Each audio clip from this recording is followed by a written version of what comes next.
కర్మ ఎవ్వరిని విడిచిపెట్టదండోయ్.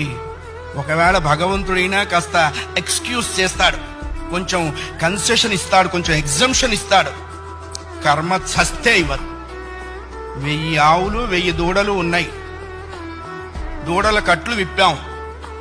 ఏ దూడ దాని దగ్గరికి వెళ్ళి దాని తల్లి దగ్గరికి వెళ్ళి సరిగ్గా ఆగుతుంది. కర్మ కూడా అంతే.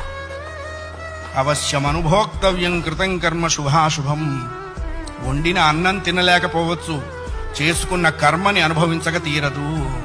చాలా మంది కొన్ని అనవసర మాటలు మాట్లాడుతుంటారు. బ్రతకదలుచుకోలేదు, చచ్చిపోదాం అనుకుంటున్నా. చావుడేటువంటిది ఏదో ఏటీఎం కార్డు పెట్టంగానే డబ్బులు వచ్చినంత ఈజీ అనుకుంటాడు. నువ్వు అనుకోంగానే చచ్చిపోతే నువ్వు చేసిన కర్మ అంతా ఎవడు అనుభవిస్తాడు? కర్మానుభవం అనుభవించడం కోసమైనా అది నిన్ను బ్రతికిస్తుంది.